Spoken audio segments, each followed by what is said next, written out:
渣打就點咧？嗱，渣打咧渣打第四季嗰個基本稅前利潤啊，就係10.47億美元，咁啊同比就下跌咗1%嘅。咁呢個係略低於市場預期啊。不過如果我哋唔計一啲因為佢撇帳，佢為一啲軟件嘅資產撇帳啊，就軟件資產撇帳減值咧就支出咗3.42億美元。嗱，如果唔計呢啲為軟件資產撇帳嘅話咧，咁其實咧佢呢個稅前盈利咧係超出預期喎，超出咗差唔多27%啊，咁所以係唔錯噶。咁嗱，渣打咧個業績咧就係佢有幾種講法㗎嚇。咁一個咧就係叫做按會計準則計出嚟啊，嗰個叫除稅前報告嗰個盈利咧就係8億美元啊，就下跌咗30%嘅。咁點解呢一個8億美元同上面嗰個基本稅前利潤10.47億美元嘅分別係咩咧？就係佢計入咗一個重組支出有2億美元，另一個咧就係債務價值調整支出，即係 DVA 有300萬美元，同埋有其他嘅支出4400萬美元，包括一啲韓國股票嘅呢一個掛鈎證券投資組合，同埋出售咗津巴布韋一啲業務啊，出售咗啲安哥拉業務啊，出售啲航空業務啊，同埋退出塞拉利昂市場，導致到一啲嘅支出啊，就4400萬美元。咁啊加埋呢啲落去咧，咁佢嗰個除稅前嘅呢一個會計準則下嘅稅前盈利咧就係8億美元啦。咁呢個係同比係跌咗30% 啊。咁市場預期係跌9.6% 啦。咁即係話佢其實呢一個會計準則之下嘅稅前盈利咧係低過市場預期啊，低過市場預期19% 啊。咁但係都講過啦，因為主要原因咧就係佢為呢一個軟件資產就做咗減值啊嘛。咁如果唔計呢個咧，其實係超預期噶。嗱，咁呢度想揾機會趁呢個機會解釋下咩叫做債務價值調整啊 DVA， 英文係叫做 Debt Value Adjustment。嗱，咁銀行一般咧都會發行債券噶嘛嚇，無論渣打又好匯控又好，佢都會發行一啲債券嚇。咁而每年咧就佢要為一啲呢啲自己發行嘅債券，我哋稱為自有債務啊嘅債券咧嘅公允值，即係嗰個市場值啦，個 fair value 做一個重估啊，做一個重估。嗱，咁如果佢嗰個自己發行出去嘅債券嘅市值或者我哋叫 fair value 啦，公允值上升嘅話咧，咁本來其實係好事喎啦。點解？譬如渣打發個債出去啦，咁點解渣打個債價會上升咧？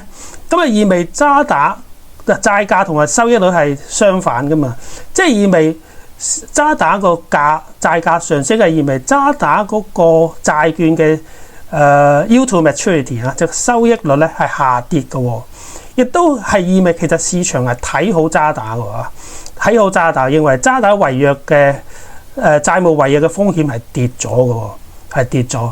你可以咁睇啦，調轉睇啦，就係啲內房嘅債咧，啲內房發嘅債咪大跌嘅，有啲跌到本來原本嗰個發行價100蚊噶嘛，咁啊跌到得十幾蚊，跌到得20幾蚊。嗱，跌咧係市場覺得你間公司唔掂啊，會違約啊，咁啊跌啦。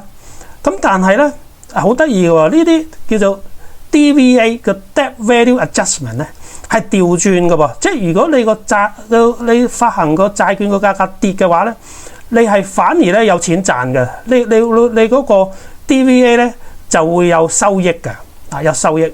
但調轉咧就係、是，哇！你間公司做得越好啊，啲人覺得對你好有信心啊，覺得你唔會違約啊，就買你啲債券啊，買到你啲債券上升啊，你個收益率好低啊。反而咧你係有重估，即係呢個債務價值調整咧嘅重估咧係有損失嘅喎。咁呢個就係會計準則係咁樣睇啊，因為佢覺得你發出去個債嗱，假設你係本來你係100蚊嘅，但係你個債喺市場係值110蚊喎，咁佢就覺得哇，如果你而家要今時今刻呢一刻，你要喺市場回購翻你個股你個債券翻嚟嘅，咁你要付出110蚊啊嘛，你係要付多咗錢噶嘛。係嘛？咁呢個就係你就損失啦。即係你自己發行出去嘅債券個價格越升越高咧，你係損失越多嘅。佢假設如果你而家喺市場回購翻你個債券，咁的確係嘅。如果你而家衝出去買翻你自己嘅債券，咁你可能咧係會付出個價錢咧係多過你發行嘅價㗎喎嚇。咁啊，佢計就咁計啦。咁其實呢啲咁嘅 DVA 嗰個無論係收益又好損失又好，其實你去到債券到期咧，你贖翻去咧都係用都係用個 coupon 嗰個 face value 贖翻去啫嘛，你都係用100蚊贖翻去啫嘛。所以咧去到你真係贖翻到期贖翻咧，呢啲 DVA 咧係會變零㗎。咁所以呢個唔重要嘅。不過咧順便解釋一下咩叫 DVA 啦。OK， 咁咧另外想講就係其實 DVA 有損失係好事嚟嘅，因為咧你銀行到期之後，你會即係債券到期之後，你會再發債券噶嘛。咁你 DVA 有損失，即係話你嗰個債券嘅價格升，亦都係話你個債券嘅你債券嗰個 yield to maturity 嘅收益率跌啊嘛。咁當你再發行新嘅債券嘅時候咧，其實你嗰個 coupon rate 咧，即係你嗰個票面息率咧，你係可以低啲嘅，你可以用一個低啲嘅票面息率發債，其實對銀行係好事嚟嘅嚇。不過會計準則就係咁啦嚇。咁不過呢啲係unrealized，即係浮動嘅浮虧浮盈呢啲，去到債券到期都會變翻零㗎，所以呢個唔係太重要啊。嗱咁2024年渣打咧每股基本盈利咧就升咗喎，升咗30%，因為呢個講緊全年啊嘛，頭先係講緊第四季嘛。嗱渣打全年嗰個每股盈利咧就升咗30%，去到168.1美仙。咁佢宣布咗每股末期息啊，每股就係28美仙，就增加咗33.3%，全年股息就37美仙，就增加咗37%。咁渣打亦都同時宣布新一輪嘅15億美元嘅股份回購啊。咁呢一個如果我哋從2023年佢公布咗呢一個無論係股息分派又好，股份回購又好啦。去到由2023年至今咧，即係回饋股東嘅總額已經達到49億美元啦。咁佢講過咧，佢個目標係要回饋股東80億美元㗎，咁即係都仲有31億美元可以期待啦。嗱，咁渣打嘅業績咧，我哋可以從幾方面嚟睇啊。頭先講只係一個概要嚟㗎。嗱，咁渣打嘅業績咧，我哋可以從邊幾方面睇咧？就當然就係第一，就係淨利息收入啦，第二就係非利息收入啦，第三就係經營成本啦，第四就資產減值啦，最後咧就係為大家做一個展望同埋估值啦。嗱，咁以後大家分析銀行股咧都可以咁樣嚟分析㗎。咁第一就係淨利息收入。咁渣打2024年第四季個基本淨利息收入就係28.6億美元，就比上一季啊，即係環比上一季就增加咗10%，同比上年同期就增加咗19.6%。嗱，市場預期係增加7.8% 嚇，咁依家係增加咗19.6%，咁即係話又係超預期啦。咁超預期係我哋要揾超預期嘅原因啊嘛。嗱，原因咧就咩咧？原因第一就係佢有1.47億美元嘅存款保險啊，你知而家香港又好，美國又好，其他地方都有啲存款保障啊，存款保險啊，其實即係存款保障啦。有啲費用咧，佢重新分類啊，咁由成本咧計入咗去淨利息收入嗰邊，咁所以咧呢方面咧就有1.47億美元。嗱，咁如果我哋撇除咗呢啲存款保險費用重新分類嘅影響咧，咁其實佢嘅基本淨利息收入咧就係27億美元，就都同比增加咗13%嘅，即係冇頭先增加19.6% 咁多，但係都增加13%，都仍然高過市場預期6%嚇。咁主要得益咩咧？就要得益就係個收息資產個變動啊。收息資產有咩變動啊？嗱，佢有啲叫做庫務資產啊，個 treasury 嘅資產咧就重新分配做商業資產。咁呢啲商業資產賺嘅呢一個利息咧，亦都歸入去呢個淨利息收入啦。咁呢個就係其中一個原因啦。咁第二個原因咧就係佢嘅生息資產嘅規模咧都增長咗啊，環比增長咗1%啊。咁呢個咧就係佢喺呢一個規模嘅增長導致到個淨利息收入係超預期啊。咁第二個咧就淨息差嗱，淨息差渣打2024年第四季嘅淨息差就2.12%，同比上年同期咧嘅1.7%咧，其實係擴闊咗42個基點啊！咁呢個又係超預期啊！咁環比2024年第三季咧嘅1.95%咧，都擴闊咗17個基點，即係話渣打2024年第四季嘅淨息差同比就擴闊咗42個基點，環比第三季就擴闊咗17個基點啊！咁呢個都非常之好啊！咁即係代表渣打呢一個第四季就量價齊升啦，個規模又增加咗，個淨息差又提高咗啊！咁不過管理層預期2025年個淨利息收入嘅增長咧就有啲挑戰啊！第一就係因為2024年個基數比較高啦，咁第二咧就係2025年個利率前景咧唔係好明朗啊！依家唔知美國究竟會加仲有冇得加啦嚇？咁我就覺得可能仲有一次加啦，咁但係之後咧就應該冇啦，應該呢一輪嘅加息週期咧，好大機會就咁完㗎啦。咁同埋財富管理同埋個人銀行啦，渣打一個叫做 WRB 啊，即係 Wealth and Retail Banking 啊，佢啲銀行分類，每間銀行分類都唔同啊。咁渣打咧就分財富管理及個人銀行啊，呢一個可能帶嚟1% 嘅拖累啊！呢個就係講緊淨利息收入方面啦。包括基數比較高啦。第二就係財富管理及個人銀行嘅業務呢邊咧，可能咧就係表現冇咁好啦今年。但係亦都有好嘅方面啦。好嘅方面就係咩啊？就係因為咧香港嘅定期利率都減咗嘛啊！依家冇以前咁高啦，以前有5厘幾嘅，依家得3厘幾啊。咁企業及投資銀行 CIB 啊，另一個分類嘅 CIB 企業及投資銀行嘅定期存款咧，就由1160億美元下降到1010億美元。嗱，通常你定期存款嘅利率下跌咧，咁有啲人咧就唔再做定期存款啦，可能佢覺得我買股票賺得仲多啦，咁佢就會撤離咗，一到期佢就唔再續啦。咁呢個咧就係令到佢定期存款咧係下跌咗嚇。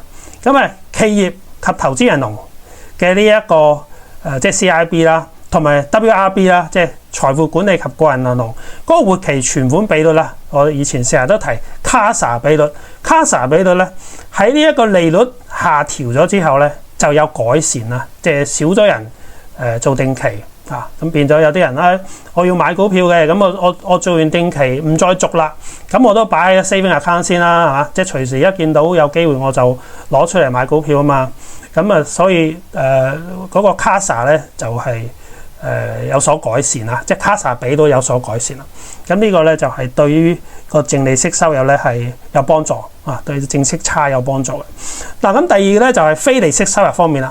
嗱，非利息收入咧就2024年第四季啊，個非利息收入就19.73億美元，就比去年同期增加咗20.9% 啦。咁呢個亦都係比市場預期高咗4個百分點㗎。咁其中非利息收入之前都講過啦，一個咧就係trading 嘅收入嘛，交易收入；另一個咧就係手續費及佣金收入啊嘛，即係呢個就係非利息收入。咁第四季佢個交易收入咧就係7.73億美元，就大幅增長45% 啊。咁其中咧就係一啲宏觀交易嘅收入增加咗41%，信用交易嘅收入增加咗50%，咁仲有啲非經常性嘅收入1.54億美元嚇，咁而2023年第四季呢啲非經常性收入只有0.13億美元啦。OK， 咁呢個就係交易收入都增長唔錯，有45%。咁呢個手續費及佣金收入點啊？第四季2024年第四季財富管理收入就5.61億美元，增加咗36%喎。咁主要係有啲投資產品嘅收入增加咗51%啊。咁財富管理嘅淨資產增加咗100億美元，即係增加咗34%啦，達到100億美元啦。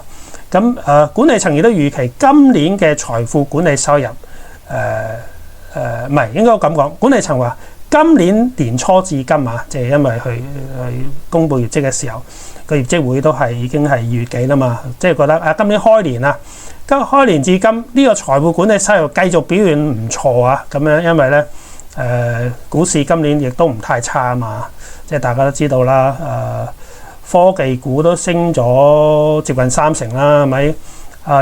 恒生指數、盈富基金都升咗2成幾啦。咁所以今年嗰個股市表現咁好咧，咁財富管理方面咧，嗰個佣金手續費收入你買基金咁呢啲都會多咗啊嘛。咁所以開局開得唔錯啊！今年呢一個喺非利息收入方面嘅手續費嘅佣金收入呢邊，今年開局係唔錯嘅。OK， 咁第三個咧就係講緊經營成本啦。經營成本咧就係之前講過啦，佢有1.47億美元咧係因為呢個存款保險費用重新分類啦。如果我哋唔計呢個1.47億美元嘅呢一個存款保險費用嘅重新分類影響，亦都唔計英國銀行徵費。英國銀行咧係要交英國銀行係要交銀行徵費就1.02億美元啊。即係如果你唔計呢啲嘅話咧，個經營成本咧大概係30.28億美元，咁環比上季咧就增加咗6%，同比上年同期咧就增加咗10%嘅。咁呢個係比市場預期高咗2% 嚇。咁成本上升或者成本超預期嘅原因咧，就係因為佢有大概呢一個6500萬美元嘅呢個軟件資本化同埋投資支出嘅嗰個入帳嘅時間嘅差異導致嘅嚇。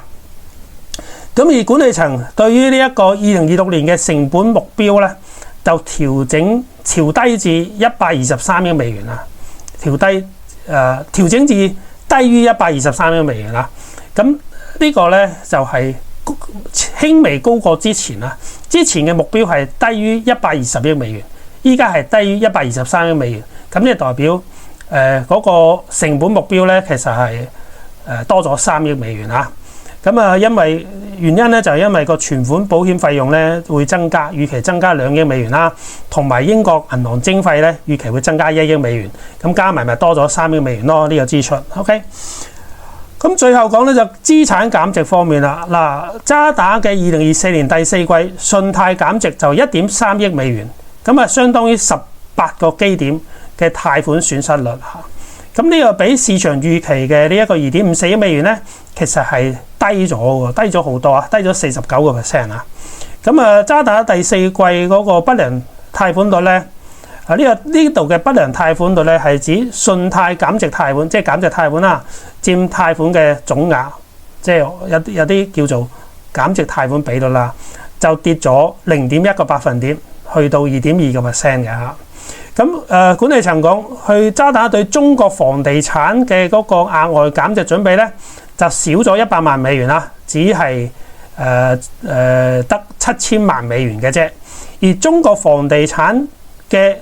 商業房地產嘅閉口，我哋叫做 exposure 嘅總額只有20億美元啊，只有20億美元。而其中已經為呢啲20億美元嘅呢個 exposure 咧，做咗減值準備有12億美元。之前我記得我講香港銀行嗰集咧，亦都有顯示幾間銀行對於中國房地產個 exposure 啊，渣打的確係比較少嘅，即係比較少啊，比較少涉及呢啲中國商業房地產嘅呢一個 exposure 啊。咁啊，另外近期市場都好關注，咁香港呢邊商業房地產又點啊？嗱，渣打表示咧，佢直至到2024年嘅第四季，香港商業房地產嘅閉口即係 exposure，只係有26億美元啊，得26億美元，佔集團整體嘅 exposure， 包括財富管理及零售銀行、WRB 業務同埋企業及投資銀行 CIB 業務。即係加埋晒啦，佔比都唔夠0.5% 啊！即係話香港商業房地產嘅 exposure 只係佔整體嘅0.5%。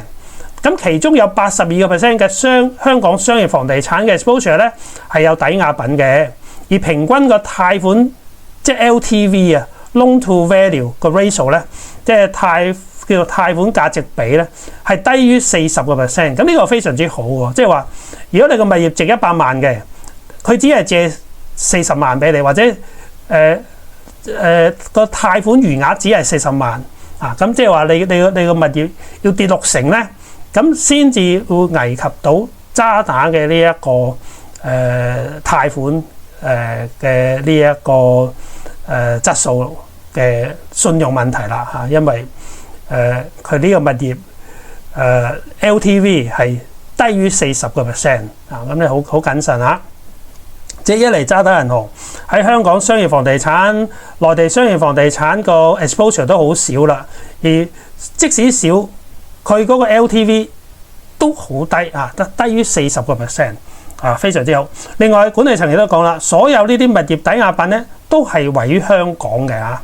咁而冇抵押嘅香港商業房地產閉口咧 exposure 咧，只係有5億美元，而且係同比跌咗31%嘅，即係得5億美元咁少，而且係一路咁樣跌緊啊，跌咗31%。咁而目前渣打嘅香港商業房地產嘅 exposure 全部仍然履約嘅，即係 performing 嘅嚇，我哋叫做 performing， 仍然履約。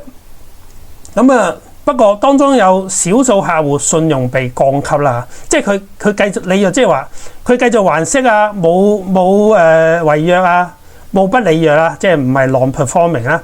但係因為佢個信用評級俾人降咗啊，咁有20%嘅呢一個香港商業房地產嘅 exposure 就因為個客戶個信用只係純粹因為個信用評級俾人降咗。就要下降做第2級啦，下降到第2級，即係唔係呢一個正常啦，變咗係可能就變咗關注啦。咁而香港商業房地產嘅 exposure 涉及嘅客戶數目咧，係唔係好多嘅，而且係集中於龍頭嘅發展商啊。咁呢個咧就係市場關注香港商業房地產方面嘅。咁其實我覺得，如果你相比於其他香港本地銀行咧，咁渣打銀行咧，喺呢一個無論係內地嘅商業房地產 exposure 或者香港嘅商業房地產 exposure， 投資者都唔需要擔心啊，因為係的確佔比係比較低啊。咁啊，加上佢嗰個抵押品嗰個 LTV ratio 又好低啦，低於40%，係咪？咁啊，所以呢方面係唔需要擔心嘅。最後講渣打銀行嘅呢一個佢都有啲展望啊。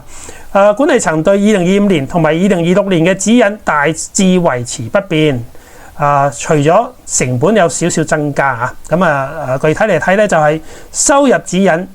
咁咧就係2023年至到2026年個經營收入嘅複合年增長率，即係2023至2026啊，呢個 range 呢幾年嘅範圍入邊，年均複合增長率係5至7%啊。不過管理層都講過啦，2025年喺淨利息收入會面臨挑戰啊，即係淨利息收入嘅增長面臨挑戰啊。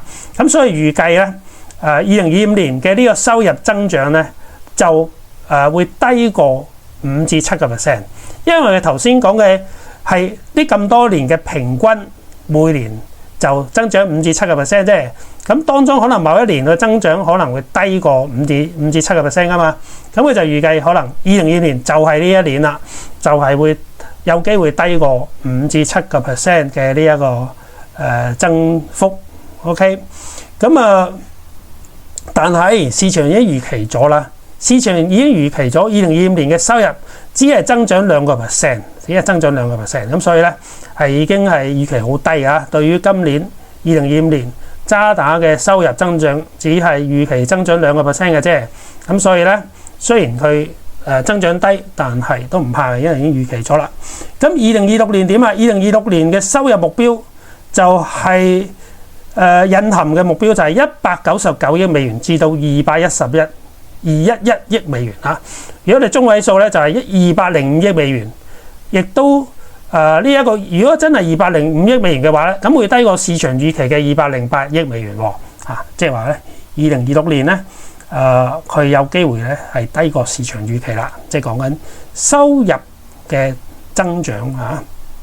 OK， 咁支出方面啦，2026年嘅支出目標咧就修訂為低於123億美元。頭先都講過啦，本來係低於120億美元噶嘛，咁依家咧就係低於123億美元。換句話嚟講咧，即係話佢個支出咧會可能會多3億美元啦。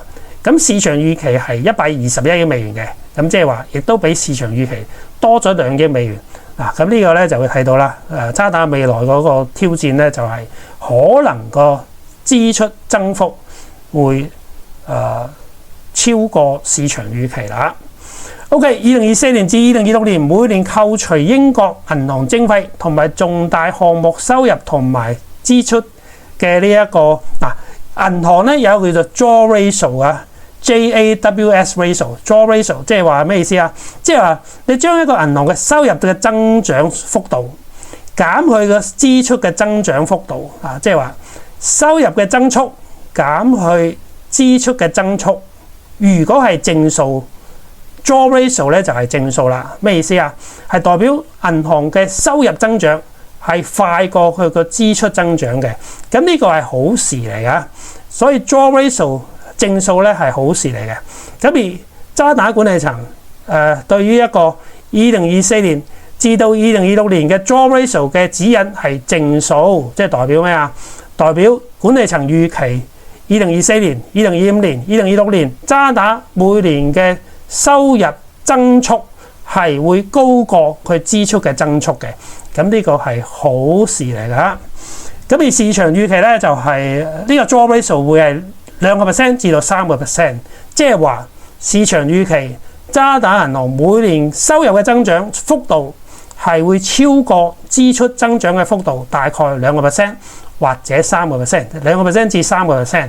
OK， 咁呢個就係 jaws ratio 係非常之好啊，正數。OK， 咁跟住咧就講佢嗰個貸款損失率啦，就預計趨於正常水平，即係大概30至35個基點啦。咁呢個指引係冇變㗎。咁而市場預期係34至36個基點嘅，咁都係輕微好過市場預期啦，即係冇惡化到啦嚇。咁資本回報啦，咁渣打咧就講過啦，佢計劃2024年至到2026年向股東累計回饋至少80億美元。呢個指引唔變嚇。咁不過市場預期多啲，市場預期可以回饋94億美元㗎。咁希望佢回饋多啲啦。咁有形股東回報率就係喺2026年會接近13%。之後會繼續提升嘅，咁呢個指引都冇變啊，以前都係咁講啊。咁而市場預期咧就係12.7%，即係市場預期係低過管理層嘅指引喎，即係可能市場對呢方面冇咁大信心啦。咁貸款增長啦，貸款增長咧就係管理層預期貸款嘅增長同埋風險加權資產 RWA 嘅增長預期係有單位數嘅增長，咁呢個指引都唔變啊。咁市場預期係3至4%嘅增長嚇。咁最後講佢嗰個估值啦。以我寫啲分析呢篇文章嘅收市價計啦，116港元計算咧，渣打2024年嘅 P/E 就8.85倍即係都同匯控比較接近啊，匯控都係8點幾倍。股息率咧就低啲啦，2.49%，因為渣打咧會之前都講過，渣打係比較注重喺回購方面啦，即係佢個回饋股東嘅方法主要係以回購股份為主啊。咁啊股息都有嘅2厘幾咁咯嚇。咁所以咧如果你係睇住個股息率咧，咁渣打係冇咁吸引啦。不過佢回購股份可能會勁啲啦。咁對於每股盈利增長咧，未來啊咁啊可能會好啲啦。OK。